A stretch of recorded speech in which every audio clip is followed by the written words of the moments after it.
Morning and welcome everybody. Thank you for joining us this Thursday for our Reverse Book Club, which is where our guest Tiffany from GM Title is going to share her ahas and takeaways from the book, The Like Switch. And I'm going to let Tiffany go ahead and take it away.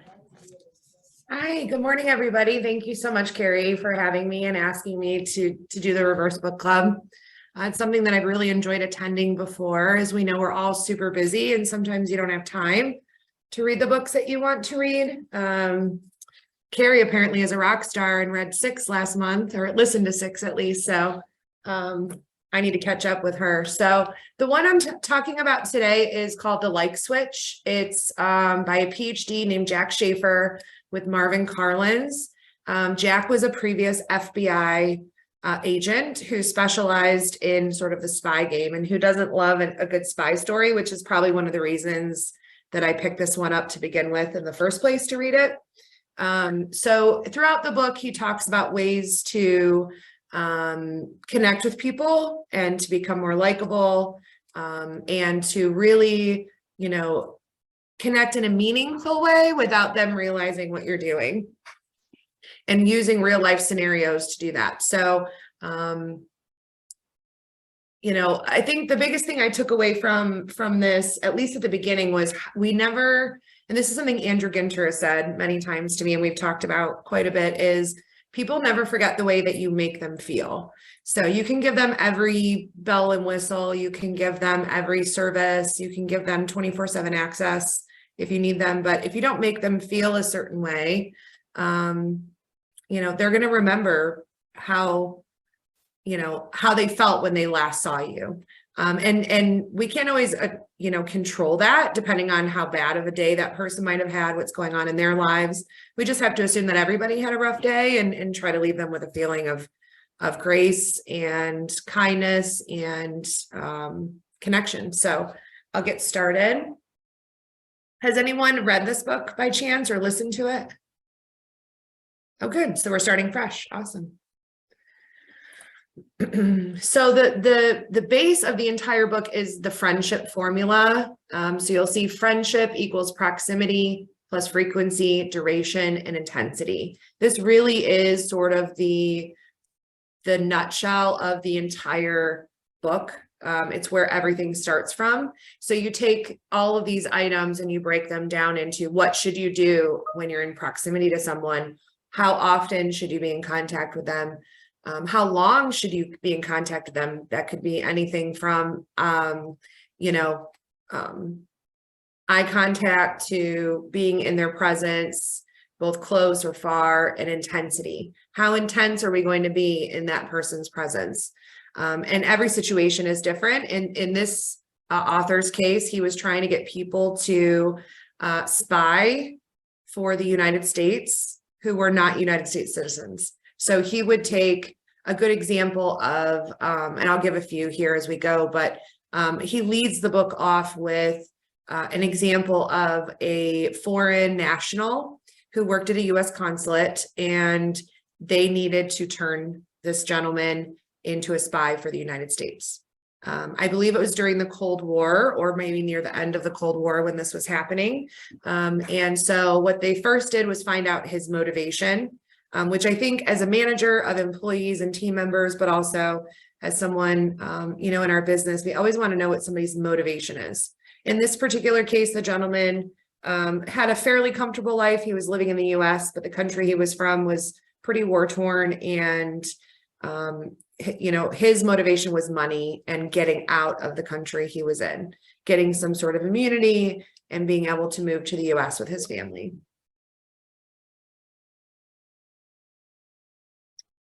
So the friendship formula, we'll start with proximity. A good example of this is when they were first approaching the gentleman.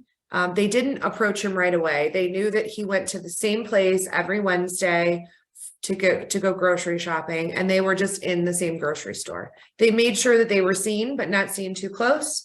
They made sure that they were wearing friendly like clothing. They had a nice smile or expression on their face, a neutral expression, and they weren't pushing it too hard. They just wanted the mark, I guess you would say, I like to think of them as prospects, to be able to recognize this person or people when they saw them again. Frequency and duration. So in this example, they went every Wednesday, kept their distance, and then starting 2 or 3 weeks into the process, they would get a little bit closer and a little bit closer to this person while they were in the store. So if they were in the produce section, they would maybe go a section, just a little ways down looking at other produce, for example. And then the duration. How long do you want to stay in front of somebody? Or how long do you want to keep eye contact? We'll get into that a little bit as well. I think the more time someone speaks or sees somebody, the better, right? We know that it takes at least 12 times sometimes or more for someone to really want to return your phone call or want to take a meeting with you. And you have to be able to plan the duration, right? Like if I'm calling Art every day and I'm like, Art, every day, let's get together for lunch. You're going to be like, no, but you got to spread it out. You got to be thoughtful about it. People's time is very valuable and you don't want to waste their time. You don't want to be too pushy. And that speaks to the intensity. So the factor, we want to satisfy the needs of someone, the time spent together through verbal and nonverbal communication. Time spent engaged in conversation has a much greater intensity level and a chance of friendship. So whenever we want to meet with somebody, if we're going on a listing appointment, you guys are the experts on that, but I would guess it's much better to do that in person if you can. If the person is here, they're local, you want to go into their environment, you want to assimilate to their environment, you want to make them feel comfortable with you in their home so that hopefully they will give you that listing, right? At least that's what I would want if I were listing my home. And I will say, I'll preface all of this by saying, some of these things are not really easy for me and just my personality, which is one of the reasons I read this book. Not everybody can easily walk into a room full of people and just work a room, right? And introduce yourself and, or even, it's sometimes certain prospects are harder to approach than others based on maybe their personality versus yours or their business model versus yours. And so that's one of the reasons I read this book to begin with. And the friendship formula really kind of opened my eyes to things I can do differently. Some things I was already doing and didn't even realize it. And some things were brand new to me. So making friends is a process that happens over time. With the friendship formula, we have a context and how to use that time. As I said, time is valuable, right? The first step is to establish some proximity, frequency around someone to create trust. We work with people we know, like, and trust. We know that for sure. And so if you can start building that bridge of trust right away, even if it's just from the person being recognizable, I think social media is great for that too, right? Like there's a lot of people, I went to an event last week where someone said, we've never met, but I've seen you on social. I follow you. I like your content, and it was mutual, right? But we've never met. I think the red hair probably doesn't hurt either. So it's not like I, can blend into a room too often. They're like, oh, you're the redhead who does title. Yeah, that's me. Right. So, I'm recognizable in a certain way to that extent as well. So once you've established, that trust, you can start building on the duration and the intensity with light and pleasant small talk that deepens over time. Again, that's going to be different for your personality versus theirs, but you do want to try to assimilate what you think that they will feel comfortable with. Again, I'm not going to call Art every day and be like, Art, let's go to lunch. Let's go to lunch. He's going to be like, no, that's crazy. Stop calling me every day. Right. Nonverbal cues. I think the first one for me, I think we probably all do this naturally to a certain extent. And to be honest, I'm still trying to figure out a way that we would do this in a natural way. So it's eye flashes. So if you are, let's say I run into one of you guys at the grocery store and we recognize each other right away. My eyes just did it. I think your eyes just naturally flash like, oh, hey, haven't seen you in a while. But to do it, consciously rather than subconsciously might be harder, but it is according to the author, the first and probably most important thing of showing that you're a friend and not a foe. So flashing your eyes, flashing your eyebrows, maybe even softening your eyes a little bit, maybe making sure you're not like, scowling, would be the first thing you would do for non-verbal cues to show you're friendly. A head tilt. So this was interesting. And anyone who has a cat knows cats oftentimes will go like this and they'll show their neck. Humans also do the same thing, where it's seen as a non-threatening pose. In the book, it spoke to that women tend to do this more than men, but it is a natural human instinct to sort of tilt your head when you're speaking to someone or when you're acknowledging someone or introducing yourself, to show your carotid artery, to show that you're vulnerable and that you feel safe with that person. This is very interesting. And it will be perceived by the receiver as, oh, this person is kind, they trust me, we can talk now. Smiling releases endorphins, just like exercise. I'm sore today from going to the gym last night. I felt great last night after leaving the gym, not so great this morning, but it's the same concept, right? Smiling is a natural way to tell someone you appreciate their presence, you're happy to see them, you care that they're in front of you at that moment, and you really want to, interact with them. And then physical touch. So this one obviously can be appropriate or not appropriate. So take this for, what you think is appropriate at the time, depending on who you're meeting with, maybe, the gender of the person that you're meeting with. It's, might not be appropriate in certain circumstances. But when you feel that it is, or you're at a level of the friendship, at a level of friendship or trust with that person, a really nice handshake, of course, is always appropriate with anybody. But he speaks to even placing your hand on somebody's arm, or when you're leaving somebody, placing your hand on their back and just saying, hey, it was great to see you. I'm heading out. Have a good day. It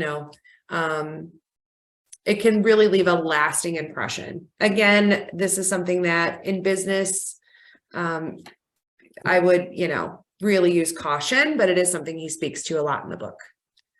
He speaks to it also too with, he uses examples of if you are like a service person, if you work in the service industry, if you're a bartender or a waitress or waiter or server, you use a lot of physical touch in that, seating them at the table, maybe not touching them, but pulling their chair out for them, or handing them the menu in a gentle way is a way of physical touch, not just throwing the menus on the table, right? That would be seen as hostile, where if you're like, here's your menu, sir, thank you so much for coming today. That is going to leave you with a much better feeling of just, oh, here's your menus, let me know when you know what you want, right? You're making someone feel special. You're giving them an experience.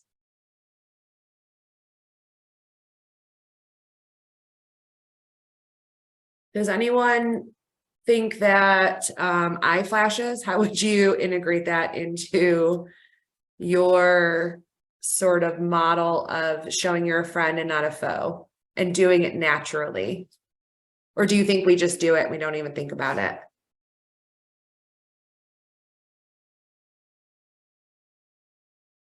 I think we do it, don't think about it much. Yeah, I For agree. me, it's definitely, I don't think about it. My face shows everything.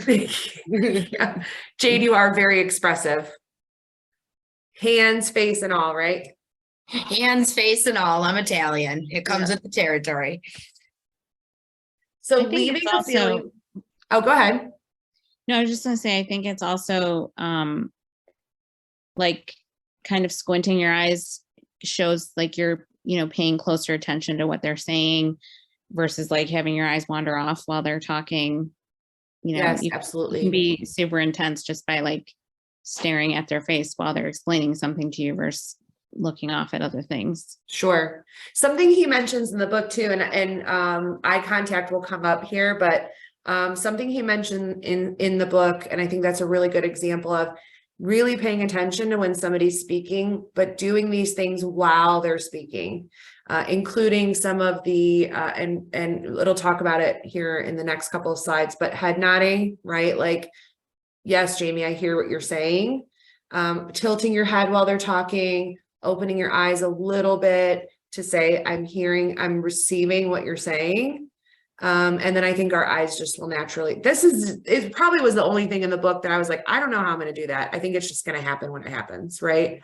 But everything else you could do. So if Jamie was telling me about, this new listing she had, and maybe there was some title issues, I would listen, make sure she understood I was listening intently to the issues by doing those things. And I think, squinting rather than scowling is the trick to that. Right, Jamie? Yes, for sure. Yeah. And some of us have not, our resting face may not be the friendliest looking resting face. You have to be cognizant of, what is my current facial expression? Do I have a slight smile? Are my eyes engaged? Are my hands still? Am I really intently listening to this person? It's a really good point. So leaving a feeling of positivity, leaving someone with the feeling of, this was a really positive experience and a good feeling. So an example I'll use on our side of the real estate game is the notary that goes to the closing. Something we do training, scheduled training with our notaries all throughout the year. Our local notaries who we use here that are kind of the bread and butter of that service for us. They're not employees, they're 1099 contract workers, but they are a very important part of the process for us. And it's really important we use experienced notaries, but also really friendly and trustworthy notaries that they're coming into people's homes, right? We want people to feel safe around these notaries, and we want them to have a good feeling walking away from the table. And one of the biggest reasons for that is you guys meet with these people in person all the time. When you're listing, when you're out showing them properties, if they're here locally, obviously, we never meet them, right? They're only typically our only in-person interaction with them is with people who are not even W-2 employees with us. And it's really important to us. They make a very good impression on them.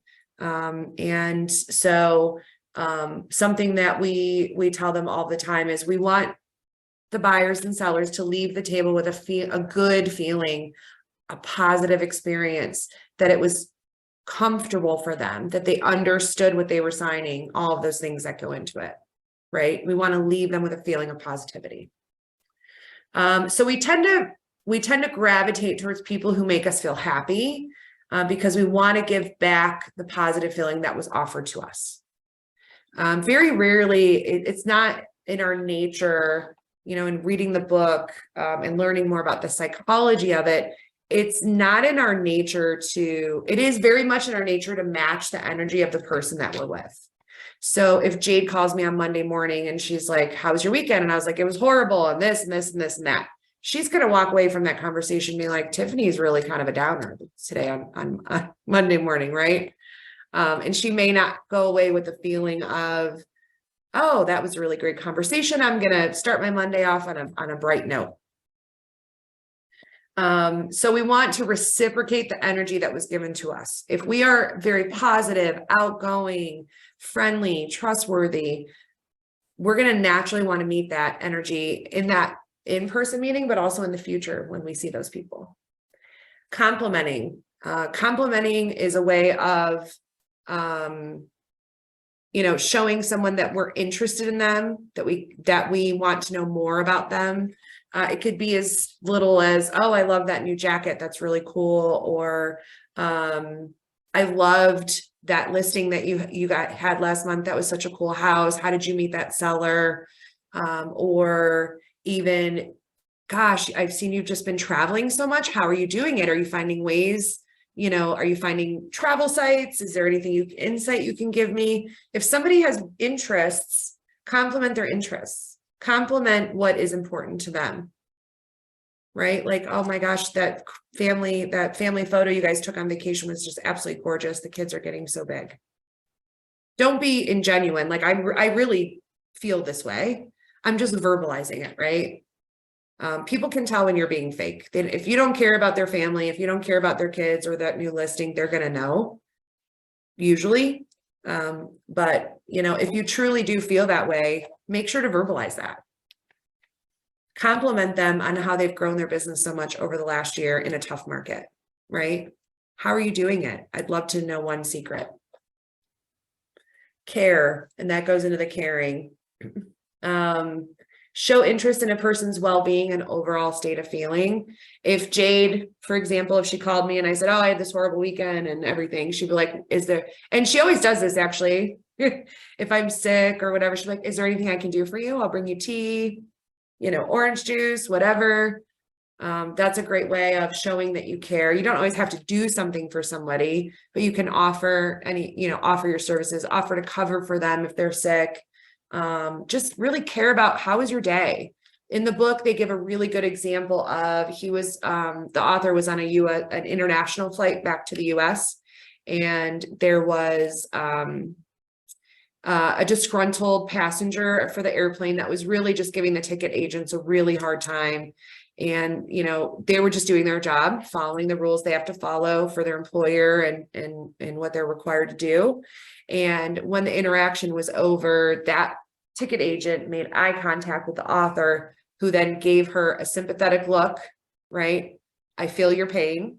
I've dealt with people like that before. I'm so sorry for what you had just had to deal with.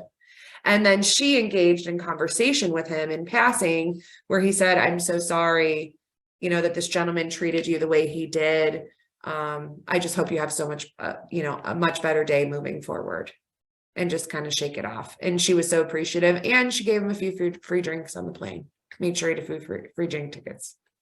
That's not what you're in it for, but it doesn't hurt, right? Especially on an international flight. Laws of attraction. So law of similarity, curiosity, and reciprocity. Again, this speaks to, we're attracted to people who are similar to us. We may not look similar. We may not have similar backgrounds. We may not have similar education or even similar careers, but in some way, most of us can find commonality with any human being that we're standing in front of, right? Do you care about community service? Do you have kids the same age? Did you go, to school for the same thing? Or we grow up in the same region? There's some commonality there. You can hopefully always find some commonality with other people. And so, if you can find those in a way that's not intrusive with your prospect, or in his case, the mark, then you'll have a much better chance of becoming friends with those people. Law of curiosity. Humans are naturally curious. As a mom to boys, I can tell you that they're curious about everything. They want to touch, smell, feel, put everything in their mouth when they're babies. It's infuriating, but it's what they do. It's the part of the human process. Luckily, they're both out of those ages now. I don't have to worry about it so much. But it's a really good example of their instincts, right?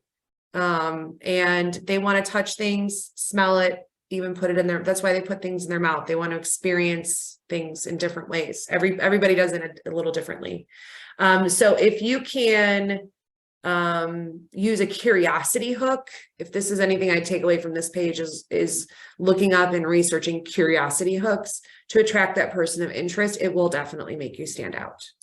If you can create a feeling of curiosity towards you and reciprocate that curiosity towards that person. I had a lunch meeting with a team member yesterday, and it wasn't anything about work. It was just learning more about that person. Where were his parents from? Where did they grow up? Where did he grow up? What do him and his family and his wife like to do in their free time? He took me to one of his favorite restaurants. It was delicious. I'm definitely going back there. It showed me a lot about who he is. We didn't talk about work at all, right? I was curious. I was genuinely curious about who he is as a person. And in doing so, he asked a lot of the same questions of me. Law of reciprocity. So this is something that I think anybody who's in sales, which, you know, at the end of the day, we all are to a certain extent, this is something that is used a lot in our business. Doing favors for people, going out of our way to solve problems that they might have in their business, to help them, you know, do better in their business, and therefore we can as well. I like to think of it as creating solutions for people, and in a truly genuine way, not, hey, on your next listing, and then I don't know. There's not a lot we can do as title insurance people because of the laws that we have to follow, but you guys kind of get the gist. If you were to come to me and say, hey, you guys aren't doing this closing, right? But we have this really weird title issue on this other property. I don't really understand it. Can I ask you about it? Absolutely. If I know the answer, I'll help you, right? Like, I don't care that we're not doing the closing. I want you and your clients to be able to get to the closing table on their house. So if I can create any insight or just even explain what the title issue is and what the title company is probably going to need to do to fix that issue, which they've probably already explained, maybe I just use different language, then that's creating a solution for you. I'm a resource for you. You know, I think the big quote in sales right now, or even customer service at all, is just solve a problem they didn't even know they had, or solve a problem that they have all the time that they need solved. That's what I want to do for our clients. Also, too, there's that old adage, again, going back to sort of the restaurant business, of when you go to a restaurant, I feel like the older I get, the less I'm not going anywhere for dinner unless I can get a reservation. Like, I'm not waiting an hour and a half for dinner, right? I'd rather just go to Chipotle. And so I just don't have time. Like, there's not enough time to wait an hour and a half for dinner unless it's like the most special dinner ever. And so, but if you go to a restaurant and they're on a wait, and the hostess tells you we're on an hour wait, and you're like, okay, I'll wait an hour. No big deal. I'll go to the bar, I'll have a drink, whatever. And then they come to you and they say, oh, it's 45 minutes. And they're like, your table's ready. That's great, right? They shaved 15 minutes off of your wait time. That is a good experience. You're going to get to your table. You're going to be able to eat faster. If they tell you that your wait is an hour and they come to you an hour and 20 minutes and say your table is ready, are you going to be happy? No. Is that a good experience? No. Right? So giving realistic expectations is a part of reciprocity. And the more, you know, that I work in this business and manage people and manage transactions, it really is, to me, at the end of the day, all about expectations. Can we reciprocate our clients' expectations? Can we do them a favor that will help them in their business today, tomorrow, or forever? Do you guys have examples of when you're working with a buyer or seller where that would apply? I'm just curious, because I'm just always curious about what you guys do with your clients. I don't get to see a ton of that side of it.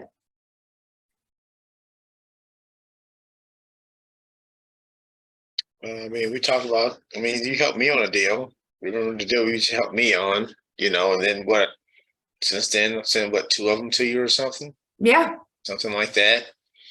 I said I would, so yeah, and it was very helpful. And let me see.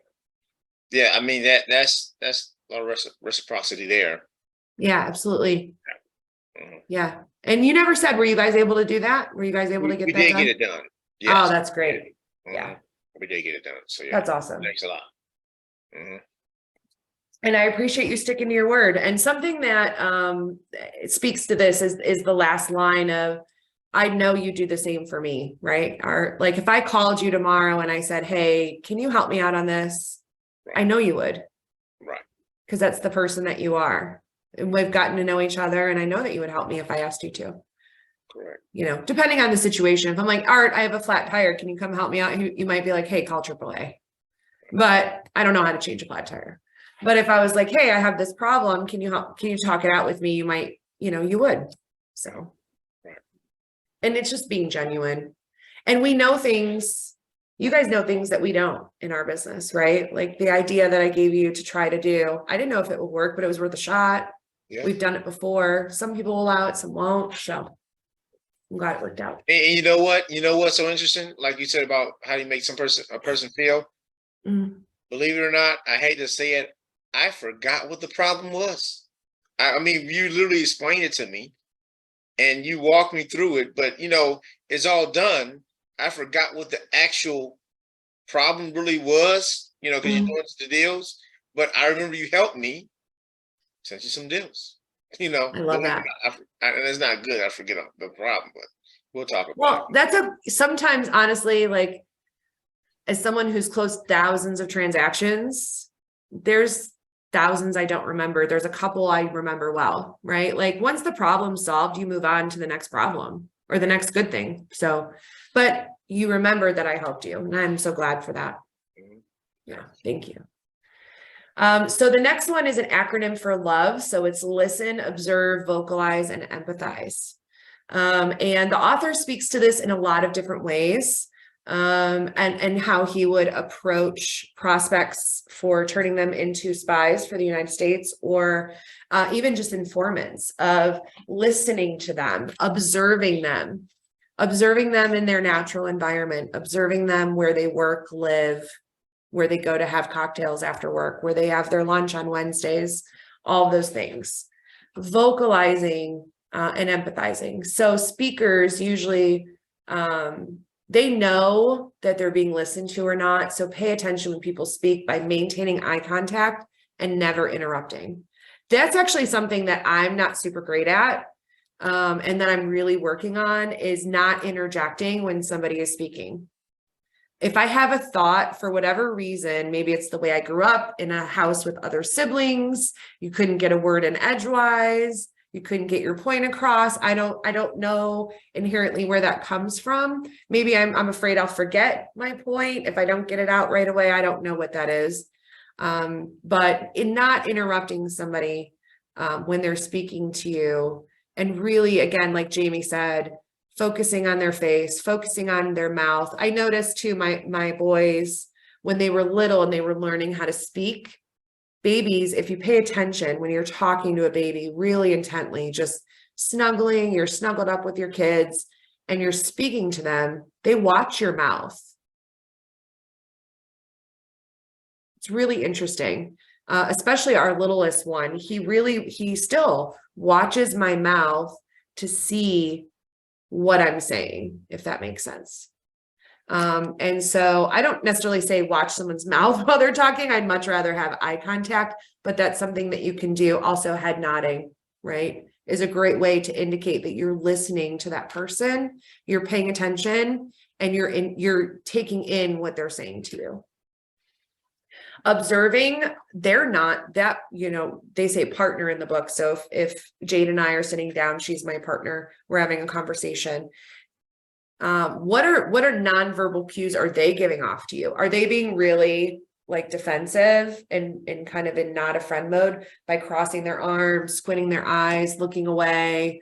How can we bring them back into the conversation? How can we re-engage them in the conversation by using nonverbal cues? In that case, I might reach over and put my hand on Jade's arm and say, hey, what do you think about this? And re-engage her in that conversation. Sometimes you're not going to get them back, right? You're in the conversation. They're clearly not interested in speaking to you. Sometimes you just have to cut your losses and move on. But most people, polite people, are usually willing to re-engage. Again, that speaks to Jade might have had a terrible day that day, right? And she doesn't want to have this conversation right now. Vocalizing, using your normal tone and adjust to your partner's tone when it feels comfortable. So if you're meeting with somebody who speaks really intently, who uses really intelligent language, who maybe speaks a little slower, and that's what I mean by intently, is they don't speak fast. They're not super fast. They don't use their hands a lot. They're really just calm in their presence, and they speak in a way in which they want to be heard. Then maybe you match their energy, right? If I'm really calm, if I'm really relaxed, if I'm talking at a somewhat slower or to normal pace, and somebody comes to me and they're all over the place, it's going to throw me off. I'm not going to feel super comfortable. Right. But that's who I am, right? I'm a loud talker. I move a lot. I move my feet, whatever. I don't have to completely match how they are, but maybe just tone down my vibe, if that makes sense. And he speaks about this when he did interrogations, of how he would just kind of sit with the person, not mimic what they do, but mirror what they do. And then empathize. If somebody is telling you a story, or just saying, a good example is, if Jade was like, I have 18 meetings this week, it's so amazing, I'd be like, wow, you're so busy, I don't know how you do it. That's awesome. Tell me how you fit 18 meetings into your 1 week. Empathizing while showing curiosity in who they are and value in who they are. And being able to truly show empathy, which for a lot of people is not easy.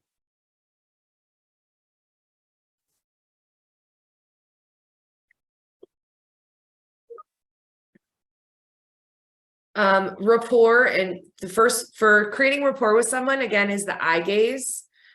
So again, eye contact with somebody. It said in the book, I believe I meant to put this on here and I forgot, but the typical eye contact from the first contact with somebody to making them feel uncomfortable is about 1.6 seconds, right?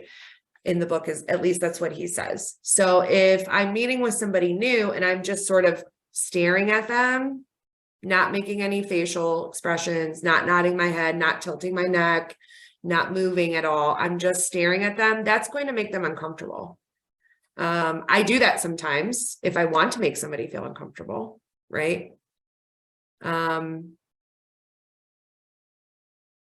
trying to think of a real life situation that would be appropriate. We were at a football game this last weekend, and there were some pretty rowdy people not too far that were sitting from us, and we had our kids with us, and I just stared at them like, I see you misbehaving, keep it over there, right? Like acknowledging someone. If you're a woman out on a hike by yourself, they tell you to look at everybody. Most hikers always say hello and good morning or whatever, but to look at people and look them in the eye so that they know that you've seen them, you can identify them. Don't make them uncomfortable necessarily, but if you're meeting with someone in a professional environment, you want them to feel comfortable. You want to lock eyes with them. You want to look at them in their face, but not for too long, not to make it uncomfortable. And then we've talked already about mirroring someone's tone, someone's body language, someone's vibe. I like to just call it a vibe. Everyone has their own person. We're all unique. We all have a million things about us that make us who we are. And if we can identify just a few of those and match their energy, I think that makes a huge difference. And then like-minded people, again, is what do we have in common? We're all so different, but we all have commonalities. Do you have a big family? I have a big family. Did you go to this college? Yes, I did. Do you like football? Yes, I love football. Do you like the ballet? Whatever it is, find a commonality with that person, even if it's just in business, on how you do business, how you like to run your business. And I'm truly I'm genuinely curious about how people run their business, because I always want to learn from other people. And I get along best with other people who want to learn. I'm very much I need to know the why kind of person. Why do you do things that way? Why? How is that working for you? And why is that working for you? It drove my parents crazy, by the way, because they were not those kind of people.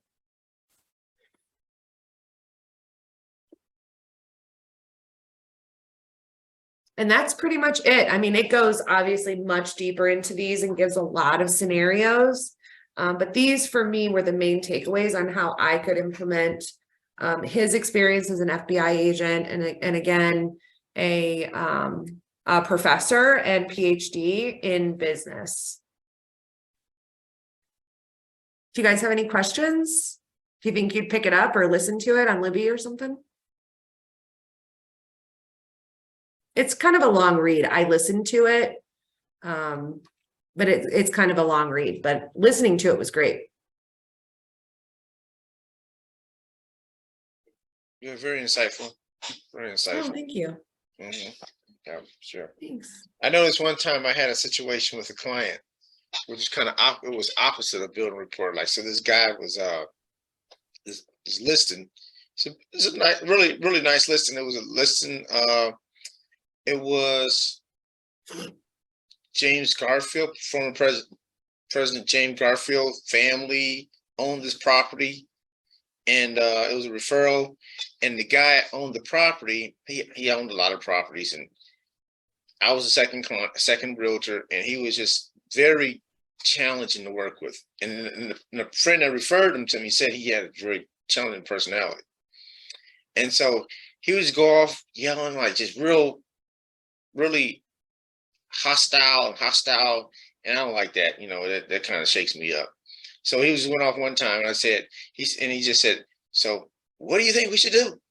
And I just said, I responded in equal tone, same tone, mirror and matched him. I said, well, I'll send you a listener release, and that's what we'll do. And he was just stunned. He was just stunned because he just knew I was just gonna. He knew he figured he could put me through whatever he wanted to put me through because he figured I wanted to listen so bad. So he was in dead silence, and he said, "Okay." And I sent the release, and he didn't even sign it. But what I noticed is I gained so much respect from him because he just stopped calling me, hounding me, and he would just send texts periodically. But he figured he would just badger me. Sure. And when I responded the way he responded to me, or he approached me, mirror match. And it was like, he just backed off. So the house didn't sell. I understood. The other realtor was a great realtor. He didn't sell the house. He wouldn't listen to his realtor, but it was just learning something from mirror match. And I mean, it goes both ways, but so. Yeah. So. And there's a risk in that too, right? Art, like he could have said, oh, wow, we're never going to work together again. You don't know how someone's going to react. But at that point, I've had clients like that, right? Where I've kind of had to say that's enough. We can't, right. This isn't how any of this works. And I'm not going to be treated this way. And most of them have come back and said, you know what? You're right. I shouldn't have treated you that way. And let's get on a level of respect to work together. Right. I had a kind of a situation like that too. I told the guy, I said, he was referred to, another client was referred to me, and I pretty much said, we don't need to work together anymore. And I literally referred him to someone else, and of course I tell the other realtor the background, and he didn't like how the realtor handled him. And he said he came back, apologized, and I took the listing back on, sold the house, and then I have two more under contract with him right now that we're selling those two also. So I figured if a person apologize, okay, take it back. That's awesome. Yeah. So you just gotta just not let mirror and match makes it right. For me, that was the most powerful tool. Honestly, was the mirror and match, right. Which I think a lot of it I was already doing. I just didn't even know it. Right. Awesome. Well, thanks guys for joining me today.